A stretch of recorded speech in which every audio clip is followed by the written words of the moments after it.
찬송하라, 하나님을 찬송하라. 찬송하라, 우리 왕을 찬송하라. 하나님은 온 땅의 왕이심이라. 지혜의 시로 찬송할지어다. 이스라엘아 들으라, 우리 하나님 여호와는 오직 유일한 여호와이시니 너는 마음을 다하고 뜻을 다하고 힘을 다하여 내 하나님 여호와를 사랑하라. 아멘.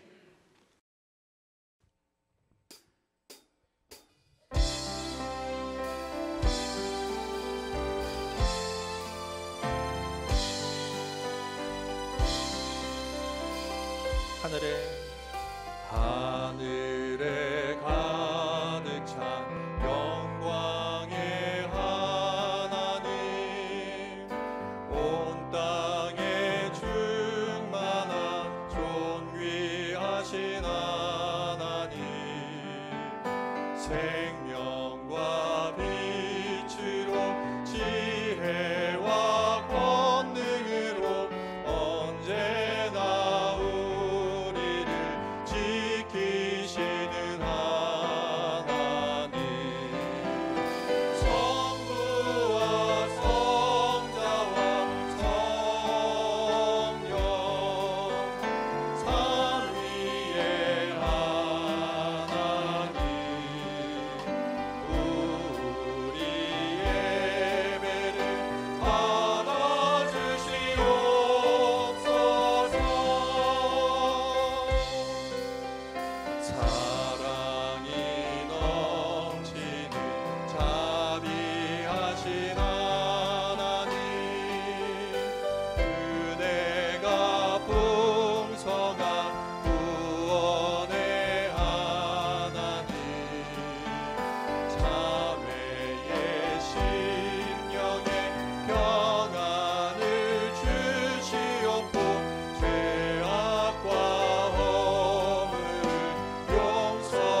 사랑과 은혜가 풍성하신 하나님 아버지, 언제나 변화없는 사랑으로 돌보시고 인도하여 주심에 감사드립니다.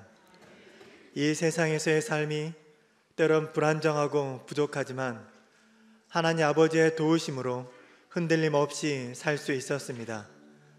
이런 은혜와 사랑을 베푸신 하나님 아버지의 이름을 찬양합니다. 사랑하는 하나님 아버지, 저희는 죄로 인해 언제든 사라지는 안개 같지만 영원한 생명이 무엇인지 알려주시고 영원에 잇대어 살아가게 하심에 감사드립니다. 유한한 저희가 영원하고 위대하신 하나님 아버지를 찬양하며 아버지께서 기뻐하시는 삶을 살아가게 하여 주시옵소서. 거룩한 주일 아침 하나님 아버지를 예배하기 위해 나왔습니다. 잠잠하게 그리고 겸손하게 하나님 아버지를 바라보니 성령 하나님께서 이 시간 임재하여 주시옵소서. 성령님의 임재하심으로 하나님 아버지를 더욱 알게 하시고 감격적으로 예배하는 시간이 되게 하여 주시옵소서. 하나님 아버지의 아름다우심과 높음과 넓음, 그 누구와도 비교할 수 없는 위대하심을 보이사 온 마음을 다하여 주를 예배하게 하여 주시옵소서. 저희를 구원하시려 외아들을 보내신 하나님 아버지, 이 시간 저희의 한 주간의 삶을 돌아봅니다. 하나님 아버지 앞에 송구한 많은 연약함이 있지만 예수님의 십자가 보혈을 바라보며 믿음으로 저희의 죄를 고백합니다. 예수님의 보혈로 저희가 깨끗하게 될 줄을 믿으며 은혜의 보좌 앞에 담대히 나아가게 하여 주시옵소서. 예배 가운데 하나님을 경험하며 은혜 입은 자로서 거룩한 자의 삶을 살게 하여 주시옵소서. 이전 것은 지나갔으니 보라 새 것이 되었다 하신 말씀을 기억하며 이 땅에서의 옛 습관을 거부하는 삶을 살게 하여 주시옵소서. 의와 진리를 따르며 빛과 소금의 역할을 감당하여 저희의 삶을 통해 하나님 아버지께서 영광 받으시기를 간절히 원합니다. 이 모든 간구를 예수 그리스도의 이름으로 기도드리오며 이제 지난 한 주간의 일을 돌아보며 하나님과 저만이 하는 죄를 참해 드리옵니다.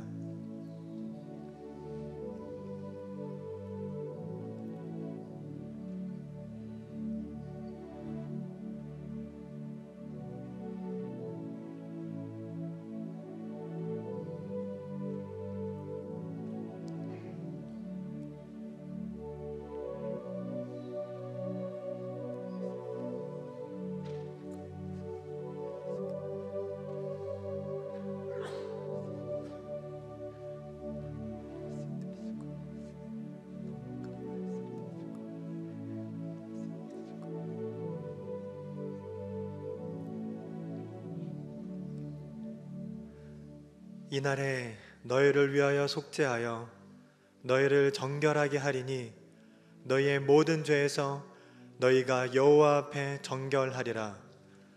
그러므로 이제 그리스도 예수 안에 있는 자에게는 결코 정죄함이 없나니 이는 그리스도 예수 안에 있는 생명의 성령의 법이 죄와 사망의 법에서 너를 해방하였음이라. 아멘.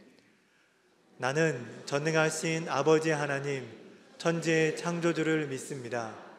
나는 그의 유일하신 아들 우리 주 예수 그리스도를 믿습니다. 그는 성령으로 잉태되어 동정녀 마리아에게서 나시고 본디오 빌라도에게 고난을 받아 십자가에 못 박혀 죽으시고 장사된 지 사흘 만에 죽은 자 가운데서 다시 살아나셨으며 하늘에 오르시어 전능하신 아버지 하나님 우편에 앉아 계시다가 거기로부터 살아있는 자와 죽은 자를 심판하러 오십니다. 나는 성령을 믿으며 거룩한 공교회와 성도의 교제와 죄를 용서받는 것과 몸의 부활과 영생을 믿습니다. 아멘.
저희들의 힘이 되시고 능력이 되시는 전능하신 하나님 아버지, 언제나 변함없으시고 저희의 의지가 되어주시는 하나님께 영광과 찬양을 올려드립니다.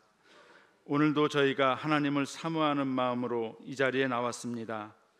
특별히 오늘 이 예배를 통하여 주님과의 관계가 다시 회복되게 하시고 주님이 주시는 평안과 기쁨을 얻고 돌아갈 수 있도록 은혜 베풀어 주옵소서. 하나님 아버지, 저희들이 세상 살아갈 때에 지극히 작은 일에도 감사하는 겸손한 마음을 주시되 이제는 저희의 삶의 목적이 하나님의 뜻을 이루는 삶이 되게 하셔서 주님 말씀하시면 나아가게 하시고 주님 뜻이 아니면 멈춰 설 수 있는 순종의 삶을 살게 하여 주옵소서. 특별히 저희에게 예상치 못한 어려움이 찾아왔을 때 어떠한 어려운 상황에서도 저희의 믿음이 절대적 신앙 위에 굳건히 세워지게 하셔서 흔들림 없는 믿음 생활을 통해 어려움을 잘 극복해 나갈 수 있도록 큰 믿음과 지혜를 허락해 주옵소서. 하나님 아버지, 담임 목사 청빙을 위해 온 성도가 함께 마음을 모아 기도하고 있습니다. 청빙의 모든 과정마다 하나님이 친히 간섭하여 주셔서 어려움이 없게 하시고 하나님께서 예비하신 목사님을 보내주셔서 저희 교회가 새로운 부흥을 경험하는 복된 교회가 될 수 있도록 은혜 내려 주옵소서. 저희 교회의 모든 성도의 직장과 사업장에 늘 동행하여 주시고 형통케 하여 주셔서 풍성한 열매를 맺게 하시고 하나님의 살아계심을 체험케 하셔서 주님으로 인하여 감사할 일들이 더욱 많아지는 복된 삶의 현장이 되게 하여 주옵소서. 저희의 작은 신음에도 응답하시는 하나님 아버지, 낙심하고 마음이 상한 자들에게 주님께서 그들의 마음을 친히 만져주시며 경제적인 어려움 가운데 있는 자들에겐 새롭게 일어설 수 있는 회복의 은혜를 주시며 육신의 질병으로 인해 힘들어하는 성도들에겐 치유되고 회복되는 은혜가 오늘 이곳 가운데 임하여 주옵소서. 이 시간 담임 목사님께서 한 주간 기도하며 준비하신 귀한 말씀을 전해주실 때에 성령님이 인도하여 주심에 말씀 위에 기름 부어 주셔서 선포되는 그 말씀을 통하여 저희 인생의 주인 되신 주님을 더욱 더 깊이 알아가게 해주시고 그 말씀이 저희의 삶 속에 적용되어 예수님을 닮아가는 삶으로 변화되는 저희 모두가 되게 하옵소서. 찬양으로 영광 돌리는 찬양대의 찬양을 기뻐 받아 주시옵고 드려지는 찬양의 모든 고백이 우리 모두의 고백이 되는 은혜로운 찬양의 시간이 되게 하옵소서. 언제나 저희들 마음의 중심 되시는 예수님의 이름으로 기도합니다. 아멘.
교회의 사역은 이타적이고 건강하게 성장해야 합니다. 교회의 사역은 경청과 교제, 헌신이 필요합니다. 사역을 통하여 명선교회가 더욱 건강하게 성장하기 위한 2023년 명선사역 세미나 사역팀 리더에게 듣는다. 지난 3월에 사역팀장 워크숍에 이어 사역지원팀이 주관하고 사역팀과 소속팀, 팀장 총무가 참여하는 명선사역 세미나가 오는 7월 2일 오후 3시 비전센터 5층에서 열립니다. 건강하게 성장하는 교회 사역을 주제로 메타교회의 은사사역 등 5가지 질문에 대한 사역팀 리더로 구성된 패널들의 발표와 참석자들의 열띤 토론으로 펼쳐지는 2023년 명선 사역 세미나 사역팀 리더에게 듣는다. 명선교회가 더욱 견고하고 힘있게 성장할 수 있는 방안을 만들어가는 명선 사역 세미나에 많은 관심과 기도로 함께합시다.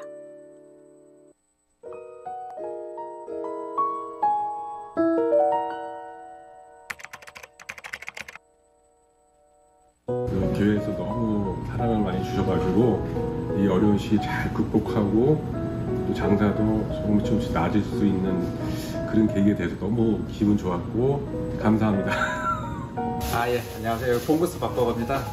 명성교에서 이번 쿠폰제를 해서 저희 매장에 많은 도움이 됐습니다. 감사합니다.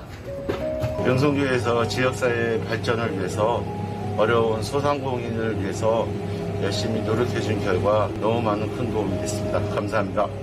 청년들에게 사랑을 흘려보내주심에 너무나도 감사드립니다.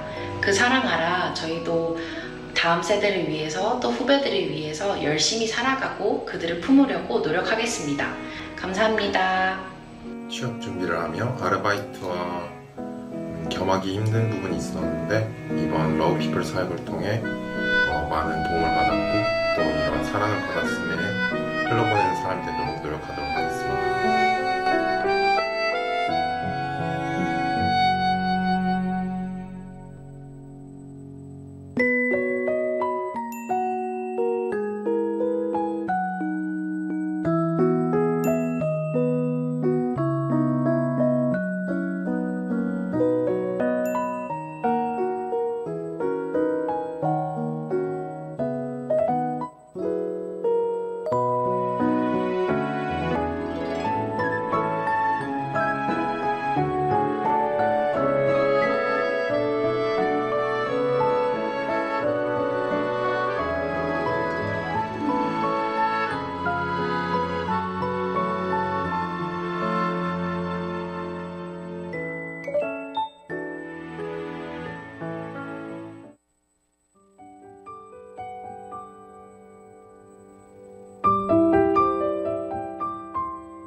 샬롬.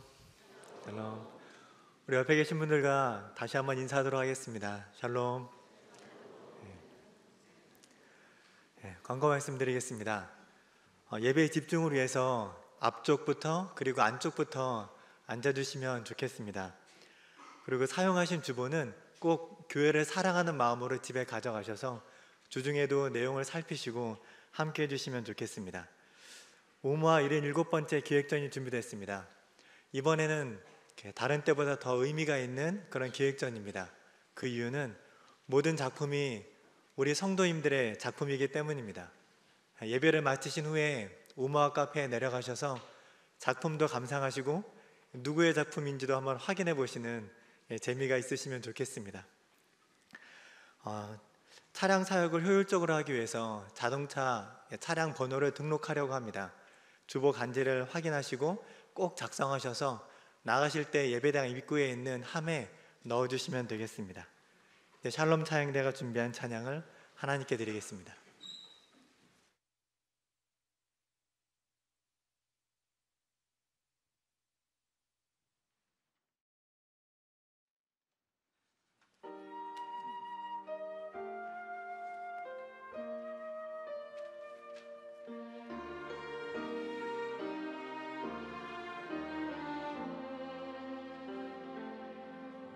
여호와는 나의 빛이요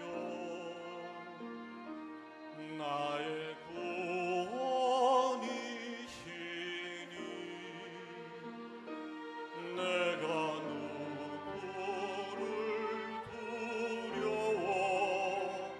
두려워하리요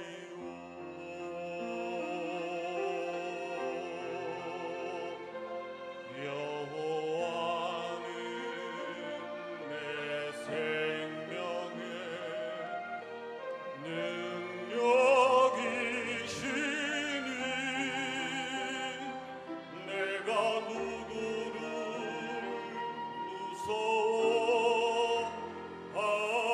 무서워하리요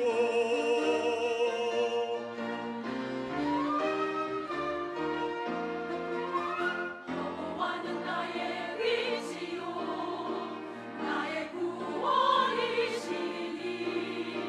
내가 누구를 두려워하리요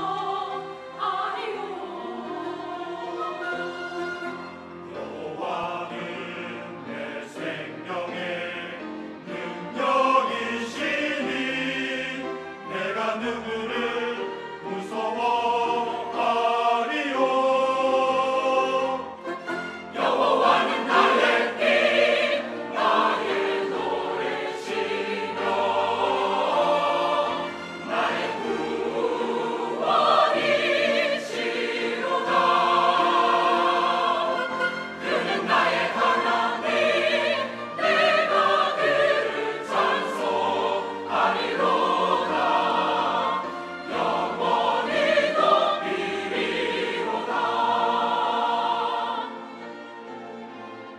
날라 나를 지키시고 주의 장막에 나를 숨기시리로다 여호와께 구하는 한 가지 내 평생에 주의 집에 사는 것 여호와는 나의 빛 나의 노래시며 나의 구원이시로다 그는 나의 하나님 내가 그를 찬송하리로다 영원히 높이리로다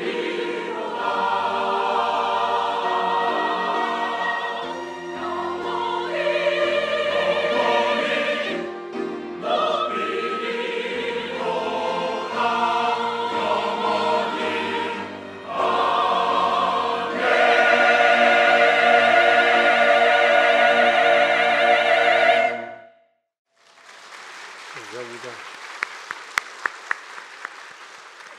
가끔씩은 나도 이때 저 찬양 때 같이 끼었으면 하는 생각이 들 때가 있는데 오늘이 또 그날입니다. 우리 아기 오늘 첫 출석이 있습니다. 이성국 집사님, 성도님, 우리 진미연 성도님 가지고 둘째입니다. 둘째라서 좋습니다. 네, 둘은 돼야 될 텐데 우리 주변의 여러 우리 가정들마다 분발합시다. 축하드려요. 둘째 아들입니다. 우리 한번 기도하겠습니다. 사랑하는 아버지, 귀한 가정에 둘째 수호를 선물로 주신 하나님께 감사를 드립니다. 먼저 믿게 하시고 믿음의 가정에 귀한 아이 나게 하셔서 감사합니다. 아브라함, 이삭, 야곱의 집안을 통해 세상에 믿음의 가정들을 세우신 주님께서 이 가정도 믿음의 아름다운 명문 가정을 일구어 가도록 도우시기 원합니다. 말씀 위에 굳게 서고 정말 화목한 가정 되며 가는 곳마다 주의 사랑을 나누는 복된 가정, 가족들 되게 하옵소서. 사랑하는 아버지, 이 아이가 우리 고향, 우리 교회가 고향 되게 해주시고 하나님과 사람 앞에 은총과 귀중히 여김을 받는 아이 되게 하옵소서. 우리의 구세주 예수 그리스도 이름으로 기도드립니다. 아멘.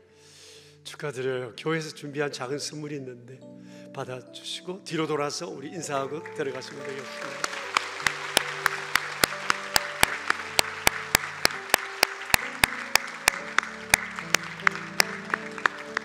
감사합니다. 고맙습니다. 오늘 우리에게 주실 하나님 말씀을 함께 보겠습니다. 열왕기상 19장입니다. 열왕기상 19장 1절부터 8절까지 있는 말씀 우리 함께 보겠습니다. 이는 살아계신 하나님의 말씀입니다. 이제 우리 함께 주님의 말씀을 받들어 읽읍시다. 아합이 엘리야가 행한 모든 일과 그가 어떻게 모든 선지자를 칼로 죽였는지를 이세벨에게 말하니 이세벨이 사신을 엘리야에게 보내어 이르되 내가 내일 이맘때에는 반드시 내 생명을 저 사람들 중 한 사람의 생명과 같게 하리라.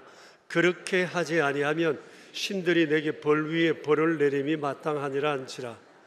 그가 이 형편을 보고 일어나 자기의 생명을 위해 도망하여 유다에 속한 브엘세바에 이르고 자기의 사환을 그곳에 머물게 하고 자기 자신은 광야로 들어가 하룻길 좀 가서 한 로뎀나무 아래에 앉아서 자기가 죽기를 원하여 이르되 여호와여 넉넉하오니 지금 내 생명을 거두시옵소서. 나는 내 조상들보다 낫지 못하나이다 하고 로뎀나무 아래에 누워 자더니 천사가 그를 어루만지며 그에게 이르되 일어나서 먹으라 하는지라. 본적 머리맡에 숯불에 구운 떡과 한 병 물이 있더라. 이에 먹고 마시고 다시 누웠더니 여호와의 천사가 또 다시 와서 어루만지며 이르되 일어나 먹으라. 내가 갈 길을 다 가지 못할까 하노라 하는지라. 이에 일어나 먹고 마시고 그 음식물에 힘을 어찌하여 40주 40야를 가서 하나님의 산 호렙에 이르니라. 아멘. 설교의 주제를 정할 때마다 단어 선택을 두고 고민할 때가 많습니다.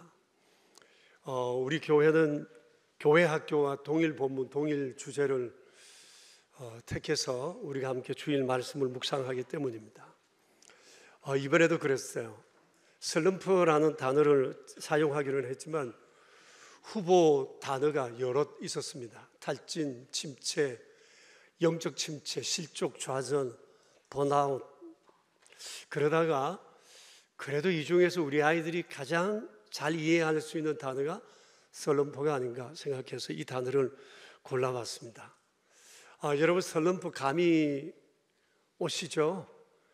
의욕이 상실되거나 사기가 심각하게 저하된 그런 상태를 의미한다 정도로 이해하면 될 것 같습니다.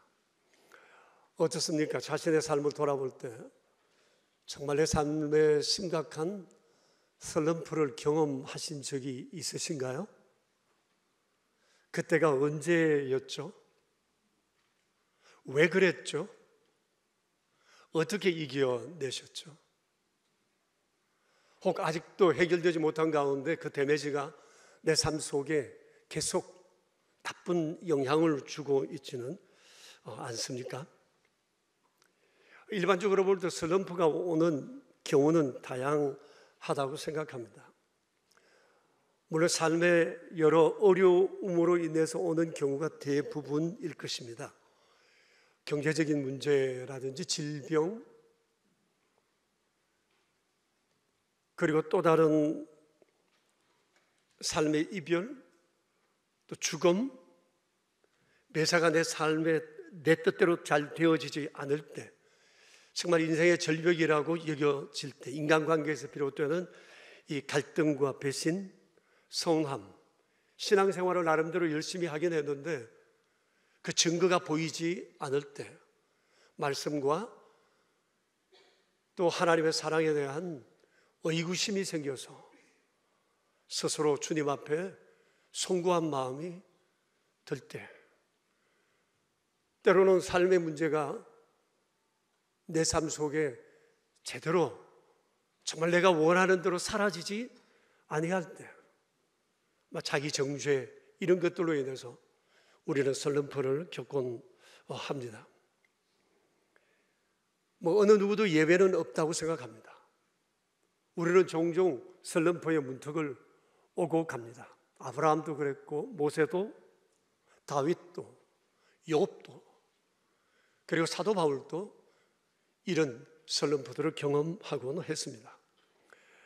금주에 전 순교자 손양원 목사님의 설교 한 편을 볼 기회가 있었는데, 거기에는 손 목사님께서 본인이 겪으셨던 큰 슬럼프에 관해 기록이 되어 있었습니다.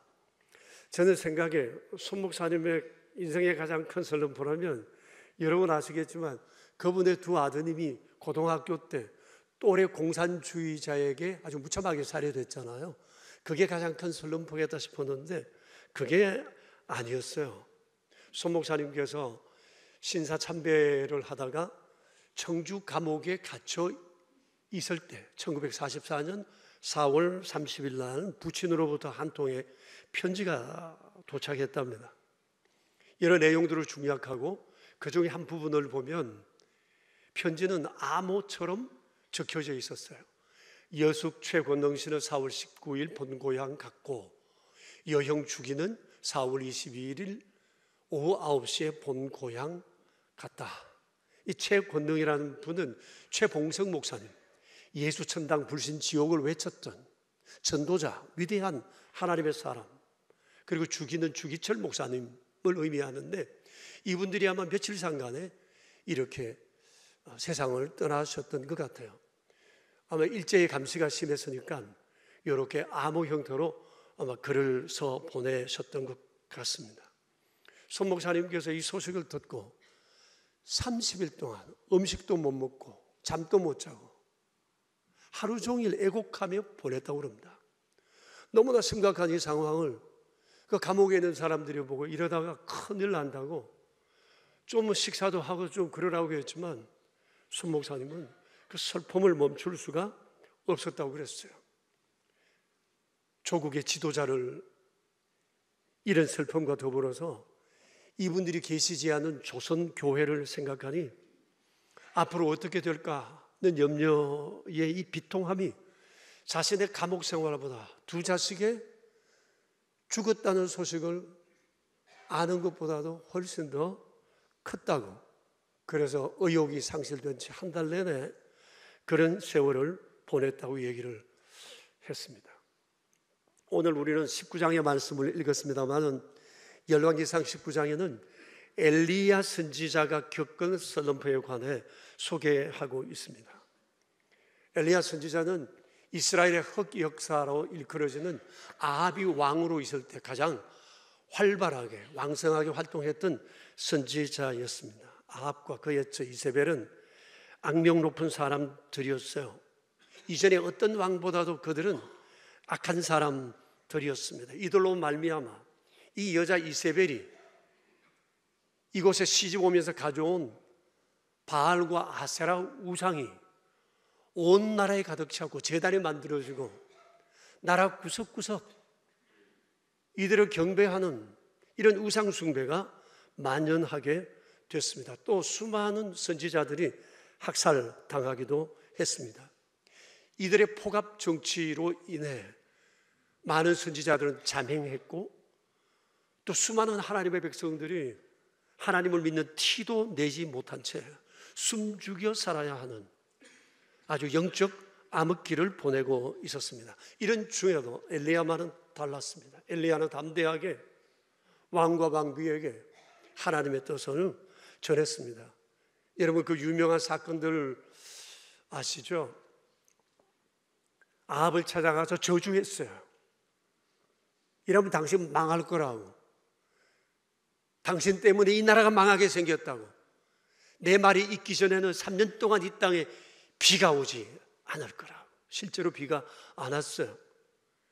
그리고 이 땅에 있는 바알 선지자와 아세라 선지자 다 모으라. 나와 대결하자.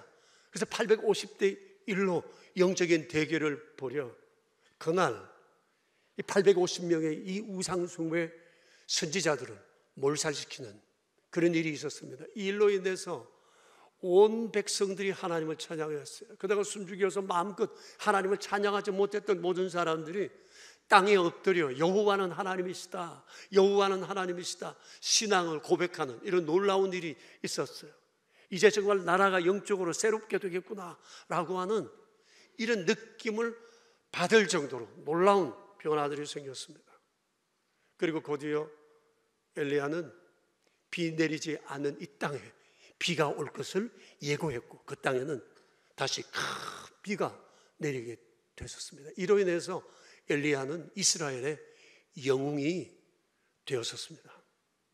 그런데 참 어이없는 일이 생겼는데 이 일이 있은 바로 직후에 이 영웅 엘리야가 심한 슬럼프에 빠지게 됐다는 겁니다.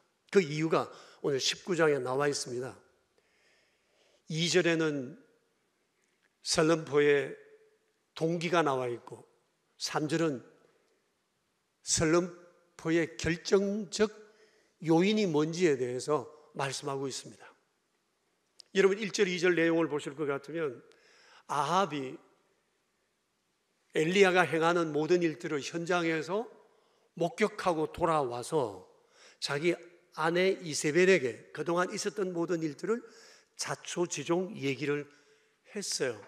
이 얘기를 들었던 이 이세벨이 눈이 뒤집혔어요. 2절 말씀을 여러분 보시면 그가 이렇게 얘기합니다. 사신을 엘리야에게 보내어 말합니다. 내가 내일 이맘때 네 생명을 나의 선지자들 죽임같이 내가 죽일 거다. 내가 그렇게 하지 아니하면 나의 신이 내게 벌 위에 벌을 내려도 좋다. 넌 내일 죽는다 라는 얘기를 전하게 했습니다. 그런데 이 말을 엘리야가 사신을 통해서 전해 듣는 순간 생명의 위협을 느꼈고 그는 즉시 도망하여 이 유다 땅 브엘세바까지 도망쳐 내려갔습니다. 여러분 브엘세바라고 하는 곳은 남유다의 최남단의 위치에 있습니다. 지금 엘리야가 있는 곳에서 160km 떨어진 곳입니다. 조금만 더 내려가면 애굽입니다. 여차하면 망명할 수도 있는 그런 상황 중에 있습니다.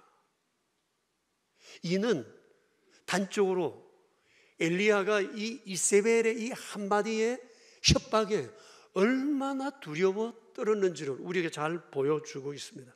그뿐 아닙니다.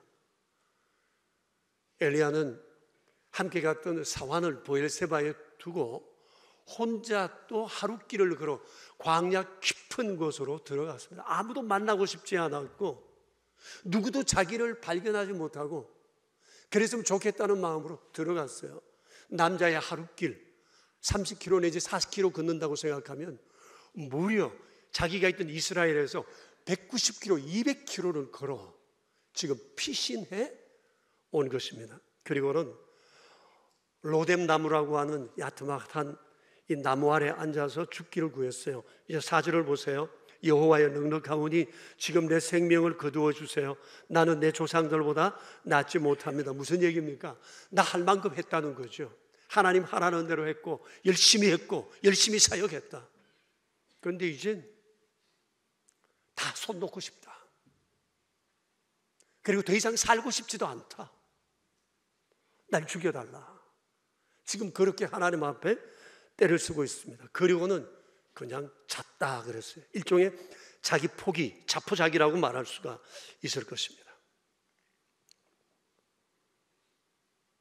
엘리야가 이렇게 심한 슬럼프에 빠지게 된 것은 물론 이세벨이라는 이 여인의 협박이 있기도 했지만 결정적인 요인은 3절에 있습니다. 3절은 이렇게 시작합니다. 그가 이 형편을 보고, 밑줄을 좀 그어두시면 좋겠어요. 그가 이 형편을 보고 일어나 자기 생명을 위해 도망했다. 이 형편을 보고 뭘 봤다는 거예요? 이 형편이 뭘 의미하는 걸까요? 이 형편, 이것은 바로 이 이세벨의 협박을 말할 것입니다. 그리고 나아가서 이 협박으로 비롯되는 이제 이후에 벌어지게 될 일에 대한 부정적 상상이 있었다 말할 수 있어요. 대부분 여러분 일어난 본질적인 사건의 10%고 반응은 90%라고 그러잖아요. 반응을 어떻게 하느냐에 따라 가지고 결과는 사뭇 달라질 수 있죠. 이 여자가 얘기한 그 협박, 그것이 요인이 되기는 했지만 그가 슬럼프에 빠진 것은 바로 여기에 있었습니다.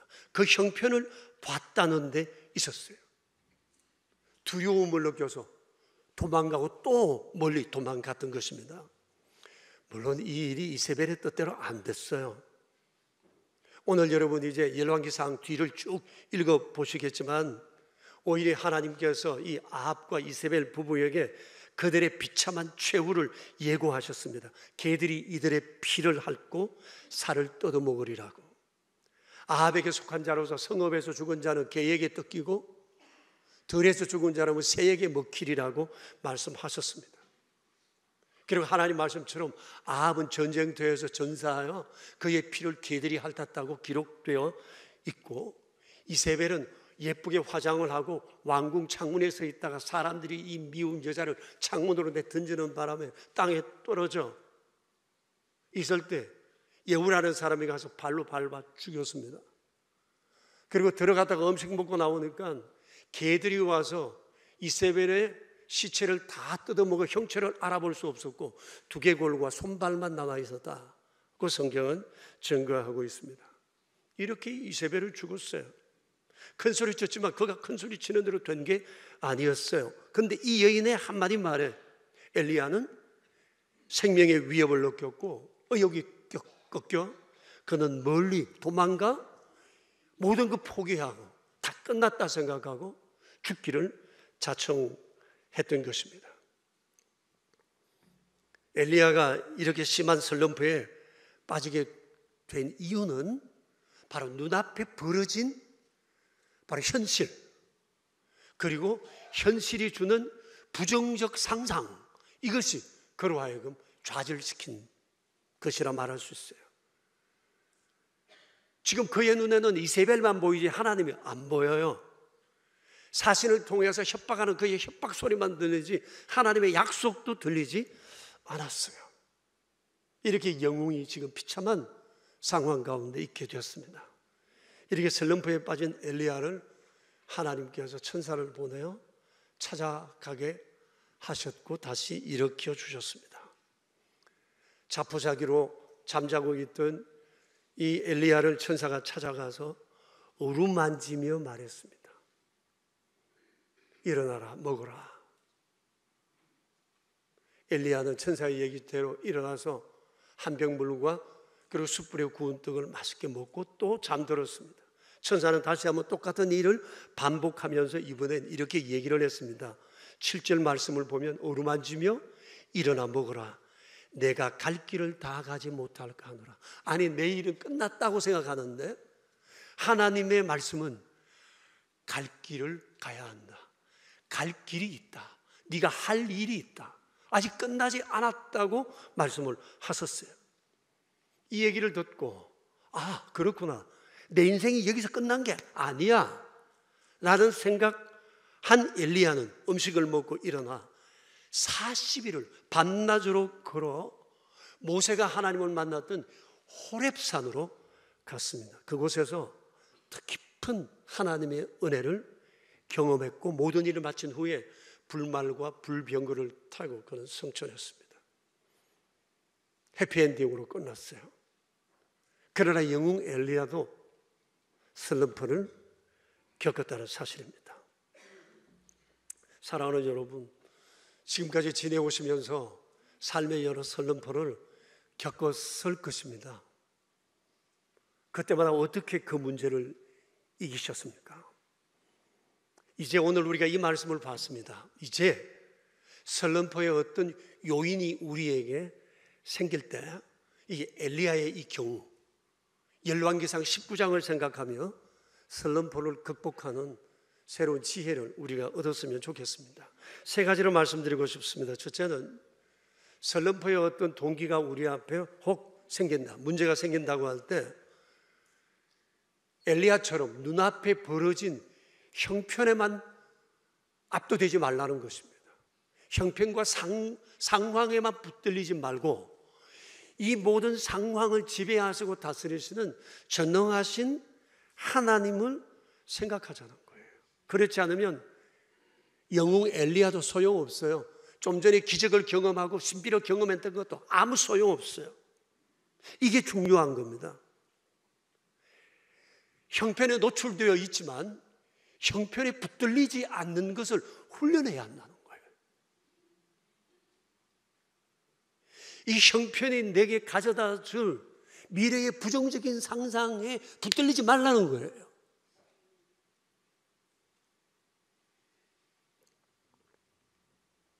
그래야 되는데 엘리야는 그러지를 못했어요. 여러분 보세요. 우리가 한번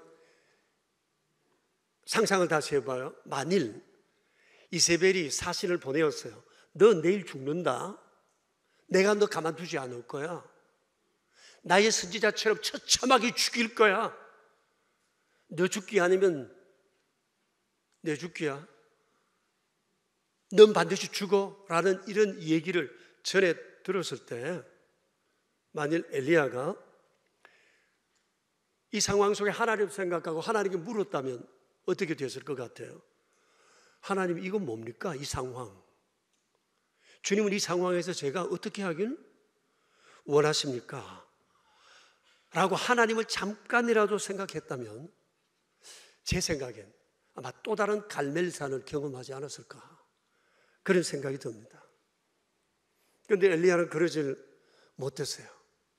눈에 보이는 그 형편, 자기가 지금 방금 들은 이 얘기, 협박, 그리고 이것으로 말미암아 일어나게 될 미래의 부정적인 상상, 여기에 완전히 사로잡혀서 그는 삶을 포기하기 이렇게 됐다는 것입니다. 여러분, 이거 매우 중요합니다. 쉽지는 않지만 훈련해야 합니다. 삶의 문제가 내 앞에 엄청나게 크게 다가왔을 때 우리는 성도입니다. 하나님을 아버지로, 하나님의 자녀로 사랑하는 사람들입니다. 그러면 우린 주님을 생각해. 의지할 때는 주밖에 없잖아요. 시편 121편에 옛 성도들이 고백했던 것처럼 내가 산을 향하여 눈을 돌리라. 나의 도움이 어디서 올까? 나의 도움은 오직 천지를 지으신 여호와에게서로다. 옛 하나님의 성도들은 어려운 문제가 있을 때마다 주를 바라봤어요. 산을 지으신 주님, 산에서 주의 종들을 부르시고 역사하셨던 그 주님을 생각하며 삶의 문제는 이겨냈다는 것이죠. 이건 저절로 되는 일이 아니라 훈련해야 돼요. 어떤 문제가 생길 때마다 하나님을 먼저 생각한다. 형편에 압도되는 것이 아니라, 부정적인 상상을 하는 것이 아니라, 아직까지 일이 끝나지가 않았어. 그러니 하나님, 이건 무슨 상황입니까? 제가 어떻게 하기를 원하십니까? 뭘 원하십니까? 이것을 우리는 주님 앞에 물어야 한다는 것입니다. 엘리야는 그러지 못했습니다. 두 번째는 살아가는 동안 삶의 문제는 언제든지 발생할 수 있다는 것을 받아들여야 합니다. 이 엘리야에 대한 얘기가 열왕기상에 17장부터 나오는데 이 19장이 있기 전까지 엘리야는 승승장구했습니다. 왕도 왕비도 엘리야를 두려워했으니까요. 큰 소리 땅땅 쳤습니다. 실패란 모르던 사람입니다. 그런데 19장 여기에서 더 크니 문제가 발생된 것입니다. 그런데 이것이 문제가 될지 아닐지를 아예 모릅니다. 미지수입니다. 그런데 엘리야는 이걸 문제로 받아들인 겁니다. 나를 죽이는 문제로 받아들인 거예요. 그리고 이 문제 속에 압도되고 말았던 것입니다. 우리의 경험으로 우리 너무 잘 압니다. 우리의 삶의 문제는 고정되어 있지 않습니다. 바다 물결처럼 늘 출렁대고 하늘의 구름처럼 언제나 변화무쌍합니다.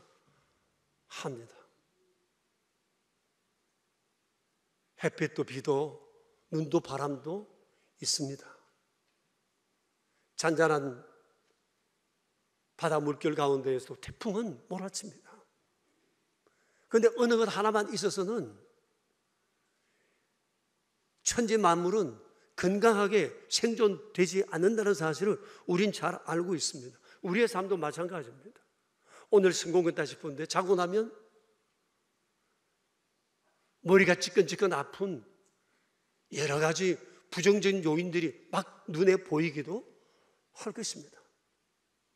항상 좋은 일만 있는 것이 아니라는 사실을 우리는 경험적으로 너무너무 잘 알고 있어요.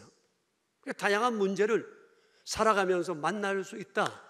내가 원하는 것도 경험하지만 그렇지 않은 문제도 우리는 만날 수 있다는 사실을 우리를 인정하고 받아들이는 것이 매우 중요해요.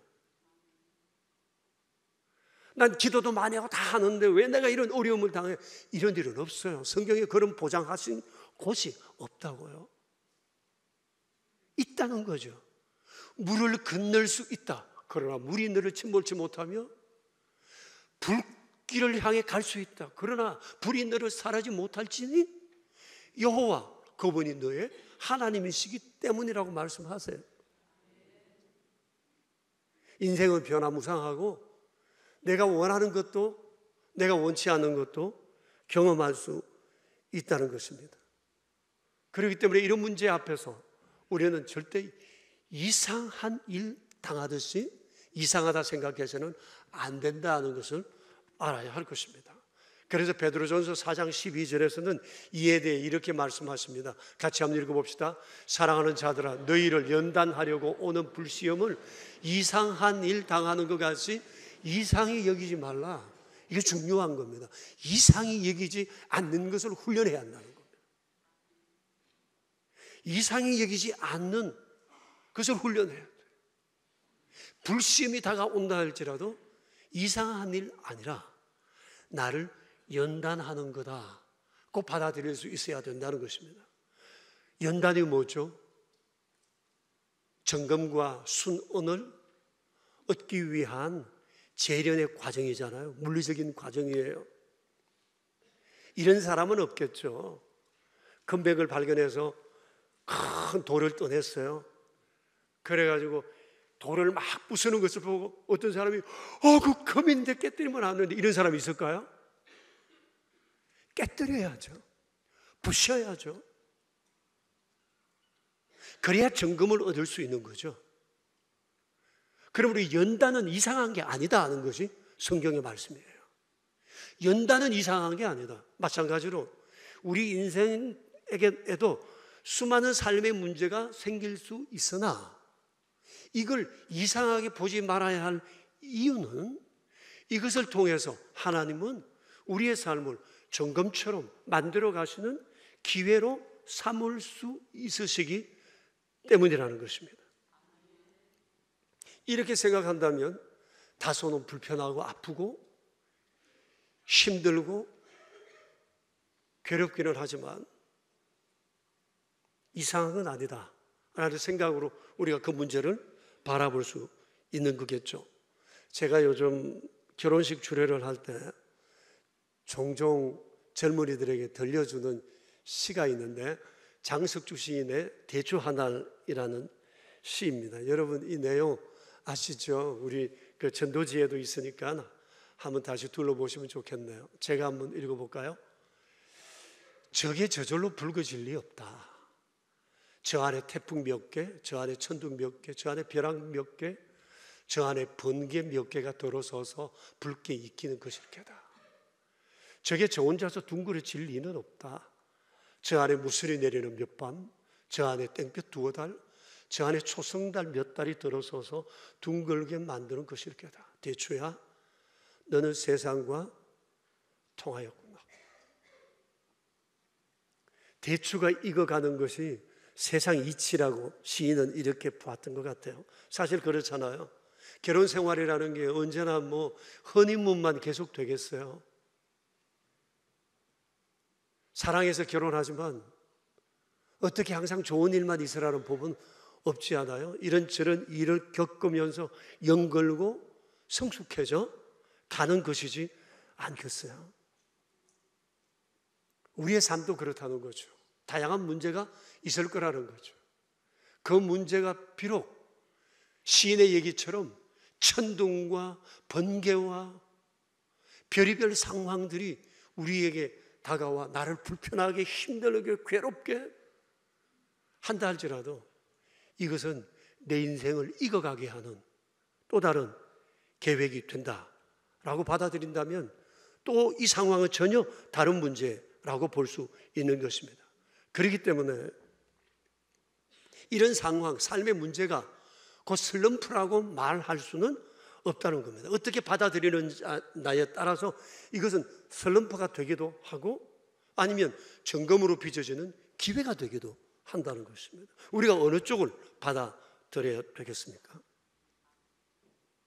성경에 나오는 수많은 하나님의 백성들, 이 땅을 사랑하는 수많은 주의 백성들 모두가 다 삶의 문제 앞에 서서 어느 쪽을 선택해야 할 것인지 매우 중요한 시점에 서 있을 경우가 굉장히 많습니다. 어느 쪽을 선택해야 할까요? 일단 결과는 모르지만 우리가 마음에 받아들여야 할 중요한 사실은 이상하게 여기지는 말자. 그리고 형편에만 몰두해서 부정적인 상상도 하지 말자. 세상을 다스리시는 전능하신 주님을 바라보고 의지하고 주님께 묻는 것, 이게 우리 성도가 해야 할 매우 중요한 요소라고 할 수 있을 것입니다. 마지막 한 가지를 더 말씀드리면, 그렇기 때문에 삶의 문제를 만날 때마다 이 모든 것이 합력하여 선을 이루어 가시려는 하나님의 계획이시다라는 것을 받아들이는 겁니다. 로마서 8장 28절의 말씀입니다. 같이 읽읍시다. 우리가 알거니와 하나님을 사랑하는 자 곧 그의 뜻대로 부르심을 입은 자들에게는 모든 것이 합력하여 선을 이루느니라. 모든 것이 합력하여 잘 어울려져 조화롭게 되어 선을 이룬다고 말씀하십니다. 여러분 이번 나라지 보셨죠? 네, 다 읽었으리라고 전 믿습니다. 주제가 뭐였죠? 맞추시는 분에게 제가 쏩니다. 이거 한턱 써도 될 만큼 제가 두둑하게 넣었습니다. 손 들고 누가 얘기해 보세요. 주제가 뭐였어요? 네? 맞춰가기. 네, 맞춰가기. 절반은 빼야 될. 어쨌거나 뭐 맞는 걸로 해도 여러분 감정 없죠? 네, 고사님 나중에 가져가세요. 맞춰가기입니다. 맞춰가기예요. 그러니까 나라지 기자들이 그 인생은 맞춰가는 거다. 세상은 맞춰감으로 돌아가는 거다. 이것을 주제로 삼으면서 이미지로 사용한 게 있는데 퍼즐이었어요. 퍼즐이 서로 맞춰 온전함을 잘라진 것 같지만 온전함을 이루고 견고하게 되는 것처럼 인생이란 이런 것이라는 것이었어요. 여러분 다 읽어보셨겠지만 읽지 않은 분들을 위해서 제가 이 한 권을 요약해 드린다면 이런 거예요. 과거가 없는 현재 없고 현재 없는 미래도 없다. 이 모든 것이 어울려 인생이 되고 역사가 된다. 이는 마치 찬양대의 다양한 음색이 모여 찬양이 되고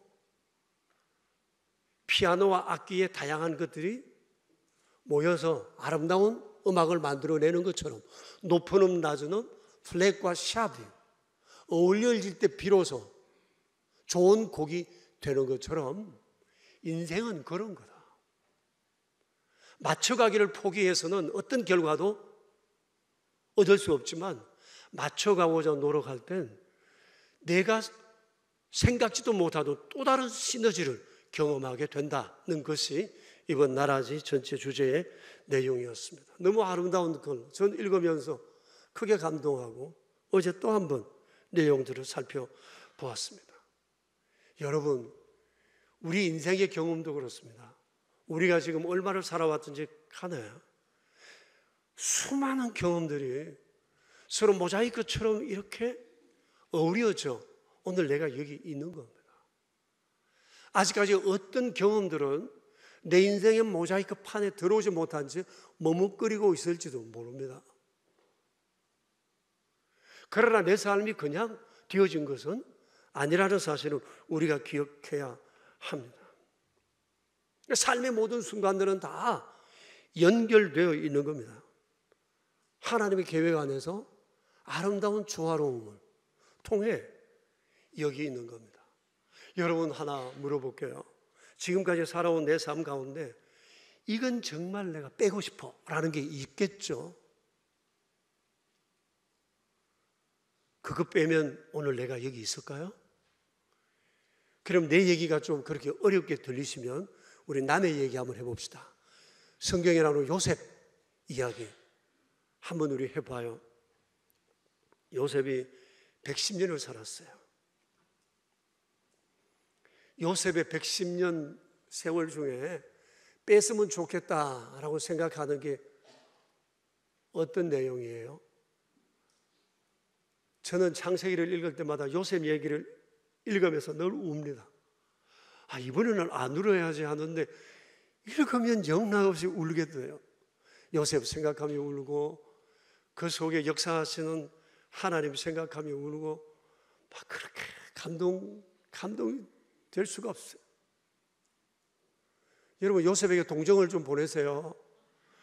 예? 어떤 걸 좀 디스카운트 해버릴까요? 빼버릴까요? 아예? 형님들에게 시기 받은 거? 그래서 인신매매된 거? 그래서 애굽의 노예가 된 거? 보디발의 아내의 유혹을 받은 거? 그의 모함으로 감옥에 간 거? 뭘 뺄까요, 이 중에서? 만약 그 중에 어느 하나라도 뺀다면 성경에서 말씀하시는 오늘의 요셉이 있을 수 있을까요? 만일 요셉이 어렸을 적 집에서 아버지께 사랑받는 그대로 계속 집에서 사랑받고 그렇게 채색옷 입고 머물러 있었다면 그가 그렇게 영감 있는 영성을 갖춘 세계적 지도자가 될 수 있었을까요? 종살이면서 또 다른 가정을 세울 수 있는 그런 영적 힘이 있었을까요? 그가 애굽의 총리가 될 수 있었을까요? 불신 세상에서 하나님의 증인으로 살 수 있었을까요? 출애굽의 여정을 마련할 수 있었겠습니까? 아닙니다. 어느 하나도 뺄 수도 없습니다. 아직까지 우리가 모를 뿐입니다. 그건 없었으면 좋겠는데 우리 역사 가운데서도 이 한 토막은 잘라버리시면 좋겠는데 아니요. 그게 있으므로 오늘이 있는 겁니다. 아직 모릅니다. 미지수입니다. 그 일을 하나님은 어떻게 선용하실지 합력하여 선을 이루실지 아무도 모릅니다. 뺄 것은 아무것도 없습니다. 그렇다고 볼 때 세상에 중요하지 않은 일은 하나 없고 중요하지 않은 사건은 하나 없어요. 중요하지 않은 사람도 하나 없어요.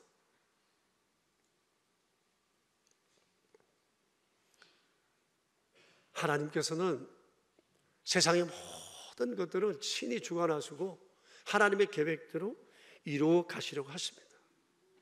그리고 그 모든 것들을 주님은 아름답게 모자이크, 이 퍼즐처럼 맞추어 가신다는 사실입니다. 사랑하는 교우 여러분, 살다 보면 우리의 의욕을 꺾고 사기를 저하시키는 다양한 일들을 만나게 될 겁니다. 그렇다고 해서 요리조리 피하여 살아갈 수는 없습니다. 그러나 이것이 슬럼프가 되지 않고 점검이 되려면 눈에 보이는 형편과 상황에 몰두되지 말고 이 모든 것을 다스리시는 전능하신 주님을 바라보고 주님 앞에 무릎 꿇고 묻는 겁니다. 왜입니까? 무슨 뜻입니까? 제가 어떻게 하긴 원하십니까? 시선을 하나님께 고정할 때 주님은 우리의 삶을 새롭게 아름답게 다듬어 가실 줄로 믿습니다. 사랑하는 여러분, 우리의 미래 아직 모릅니다. 어떻게 될지 모릅니다. 지금 내게 벌어진 이 일들을 부정적인 시각으로만 바라보지 맙시다. 분명히 주님의 뜻이 있습니다. 믿고 기다립시다. 합력하여 선을 이루는 그날까지 주님을 기대하며 기다립시다. 할렐루야. 이제 우리 함께 기도합시다. 자신을 돌아봅시다. 지금 내 삶의 문제는 뭐였습니까? 어떻게 그동안 삶의 문제들을 이겨오셨습니까? 오늘 주님 우리에게 분명히 일러주셨습니다. 그리스도인은 모든 삶을 이기는 방법은 성경적이어야 합니다. 주님은 오늘 우리에게 말씀하십니다. 아름다운 합력하여 선을 이룰 그날을 바라보면서 우리 주님 바라봅시다. 한 2분 정도 기도하겠습니다.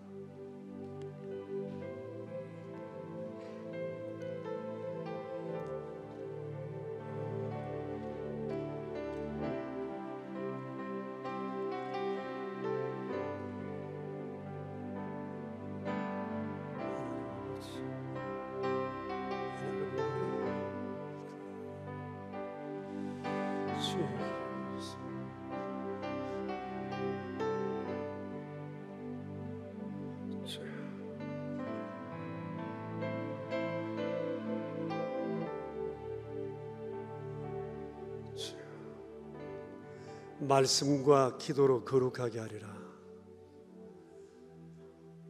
말씀을 주시고 우리의 기도를 들으시는 자비로우신 천지의 주제이신 거룩하신 아버지, 우리 앞에 닥친 수많은 삶의 문제가 슬럼프가 되지 않고 점검이 되는 길에 대해 말씀해 주신 것을 감사합니다.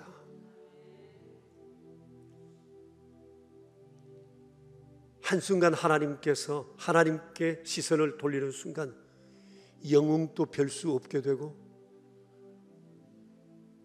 수많은 기적과 신비적인 체험도 아무런 소용이 없게 됨을 보았습니다. 주여, 모든 순간순간마다 눈에 보이는 것에 함몰되지 않으며 보이지 않으나 역사하시고 세상을 주관하시는 전능하신 주님을 바라며 합력하여 선을 이루실 그날을 소망하며 기대하며 기도하는 우리 되게 하옵소서. 우리의 구세주 예수 그리스도 이름으로 기도합니다.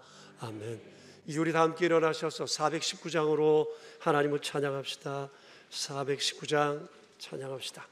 샬롬으로 서로 인사를 나눌까요? 샬롬, 샬롬, 샬롬.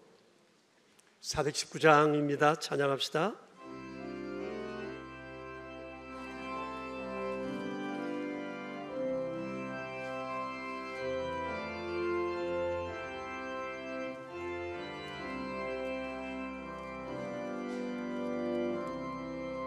주 나에게 내가 평안 주시네. 밤 깊고 비바람 불어쳐도 아버지께서 날 지켜주시니 거기서 평안히 쉬리로다. 주 날개니 평안하라. 그 사랑을 자니요. 주 날개니 내 쉬는 영혼 영원히 거기서 살리. 주 날개니 나의 피난처에 거기서 쉬기를 원하노라. 세상이 나를 위로치 못하나 거기서 평화를 누리리라.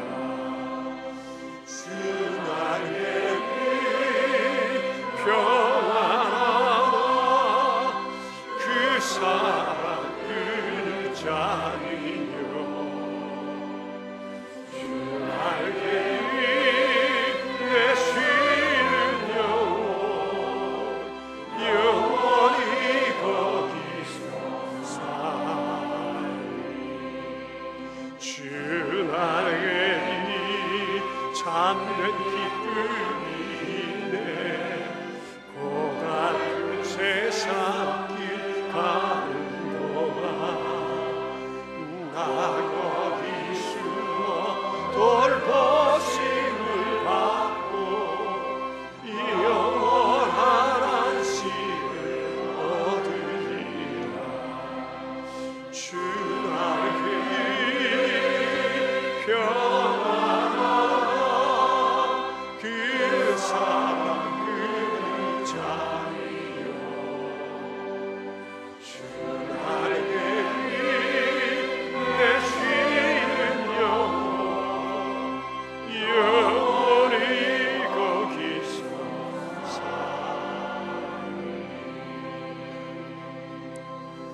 감사합니다. 저희를 여기까지 인도하신 주님, 앞으로도 합력하여 선을 이루신 많은 계획을 가지시고 저희를 이끄시는 자비로우신 주께 감사를 드립니다.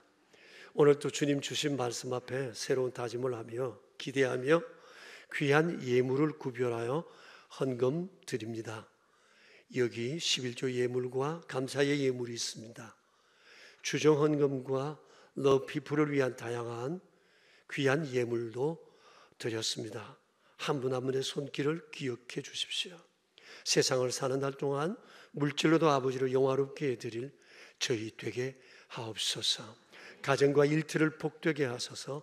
주님의 영광만 드러나는 복된 삶 되게 하옵소서. 우리의 구세주 예수 그리스도 이름으로 기도드리오며 이제는 우리의 왕 되신 주님 예수 그리스도의 은혜와 만복의 근원이 되시는 하나님 우리 아버지의 그 크신 사랑하심과 우리 안에 계셔서 날마다 우리를 아름답게 다듬어 가시는 성령님의 교통하심이 모인 저희 무리들과 명선의 모든 가족들과 주님의 몸 되신 교회 위에 이제로부터 영원히 함께 계시옵기를 간절히 축원하옵나이다. 아멘.